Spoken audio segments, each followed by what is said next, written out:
నటీనటులు, స్టార్ హీరోలు, హీరోయిన్లు ఇతరుల సినిమాల గురించి నటన గురించి మాట్లాడుతూనే ఉంటారు. కానీ చాలా ఆలోచించి మాట్లాడతారు. ఇక సినీ సెలబ్రిటీలు మూవీస్ గురించి రెగ్యులర్ గా మాట్లాడతారు. కానీ పొలిటీషియన్స్ మాత్రం సినీ ఇండస్ట్రీ గురించి, హీరోల గురించి చాలా రేర్ గా మాట్లాడతారు.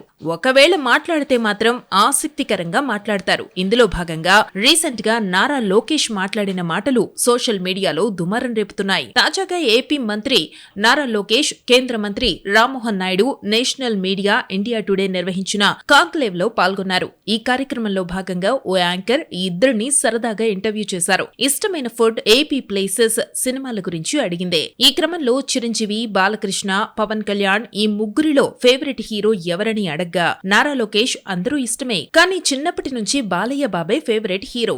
రీసెంట్ గా ఆయన నటించిన డాకు మహారాజ్ సినిమా చూశాను. దానికి 4.5 రేటింగ్ ఇస్తానని అన్నారు. అలాగే ఫుడ్ గురించి అడగ్గా ఉలవచారు బిర్యానీ బావుంటుంది, నాకు ఉలవచారంటే ఇష్టం. అలా పుష్ప మూవీ గురించి ప్రస్తావన రాగా అలాంటి సినిమాలు ఇప్పటి జనరేషన్ ని స్పాయిల్ చేస్తున్నాయని అన్నారు. దీంతో నారా లోకేష్ హీరోలు, సినిమాల గురించి మాట్లాడిన ఈ వ్యాఖ్యలు వైరల్ గా మారాయి.